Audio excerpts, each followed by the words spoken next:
Boundaries. The dirty B word. I know I've said it time and time again. No is a whole sentence. Thank you very much. But I know at times it isn't that simple. When you say no, you feel like your soul is going to come out of your vessel. But then saying yes leaves you feeling drained and prevents you from taking care of yourself, managing your team, and having the energy to handle your boss. Do not do these things when setting boundaries at work. Number one, thinking you are done once you've said no. You've asked Ian to change the way he interacts with you and you think you're done. Oh, that's so sweet. Let's say your boss Ian is out of line in a meeting. You wait until the end of the meeting to tell him, I beg you, don't speak to me that way again. That's a request. It's important to be brave and communicate your boundaries, but it's only part of the process. A boundary is about managing your behavior. You need a plan for what you're going to do to keep yourself safe and healthy if he crosses that boundary again. Make sense? You are coming at this from a totally different perspective. If somebody asked you to not do something, you'd stop doing it. You'd respect it. No, fellow soul leader. They are not us. So you have to have a plan for when they push back. And sometimes some people need extra barriers, and that extra barrier is your consistency repeating your boundary. Number two,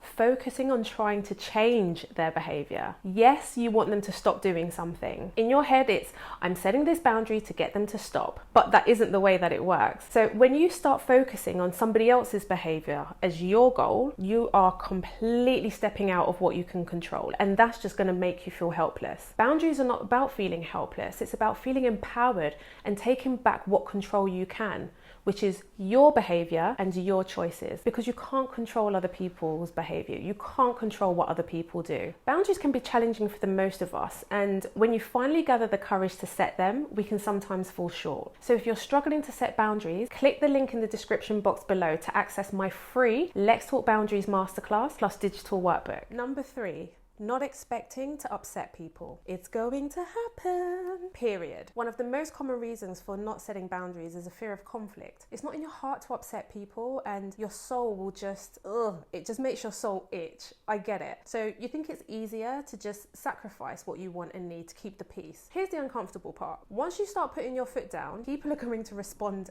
badly. The same people that have been benefiting from you not having any boundaries. They don't want you to change. Selfish of them, huh? When you meet with any resistance, try this. Remember how you are going to feel afterwards. You don't choose yourself. How are you going to feel today, tomorrow, or next week? You can't fill from an empty cup. We all know that. But at the same time, we feel guilty when we prioritize ourselves. So the next time you feel bad about saying no to someone, remember, saying no helps protect your time, your spiritual energy, and increase your self-esteem, contrary to what you think right now. If you enjoyed this and you got a lot out of it, please hit the subscribe button, share it with somebody that needs it, and be sure to hit the bell to be notified every time I post a new video. Thank you so much for watching, and until next week, I bind you in white light to which no negative energy can enter. Bye-bye for now.